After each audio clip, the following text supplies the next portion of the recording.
She cut down my lilac bushes and smiled like she'd done me a favor.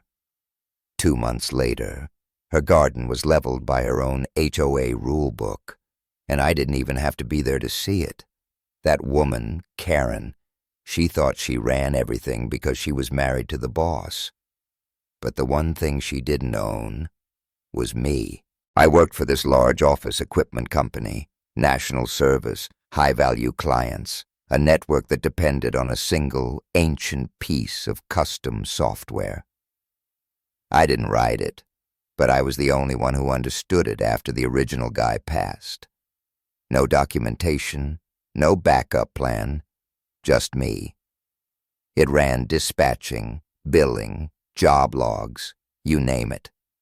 You take me out, you might as well unplug the company. Now, the company gave me housing in this gated community they owned for senior employees. Sounded like a perk at first, until I met the HOA president, Karen. And yeah, she was that Karen. Not just power-hungry, she was the owner's wife. So every petty rule she dreamed up, it was law. Non-compliant curtain colors? Fine. Lawn not mowed on Monday? Fine. Too many solar lights? Fine. We called her the landscaping dictator behind her back. I stayed quiet. My job paid well. I liked the work. And I figured I'd just ride it out. But then she sent a notice saying my lilac bushes, ones I planted myself, clashed with the neighborhood palette.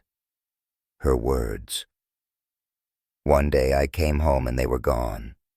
Cut to stubs by the landscaping crew. No warning, no discussion. Just a sticky note saying, HOA compliance executed. I swallowed it. It's flowers, right? Not worth it. But then one of my coworkers got fired because his kid left a scooter on the driveway, violated community safety standards. That's when it clicked.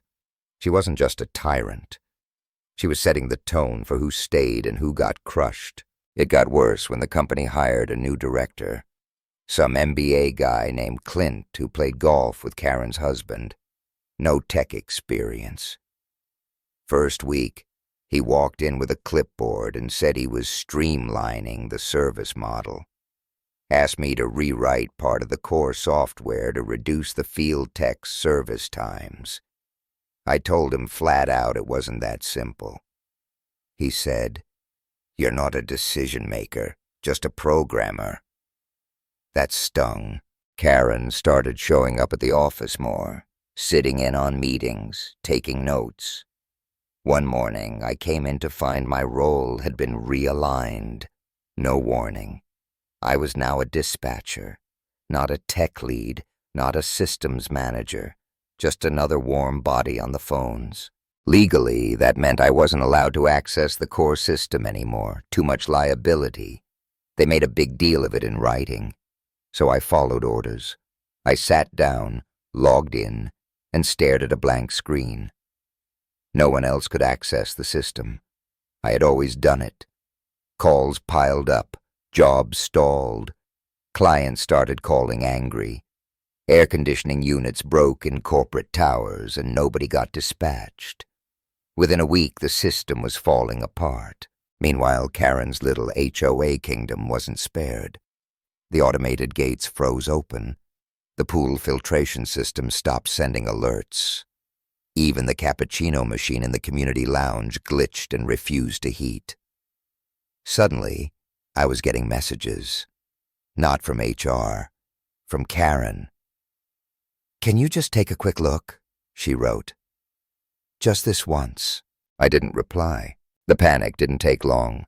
Her husband called an emergency staff meeting.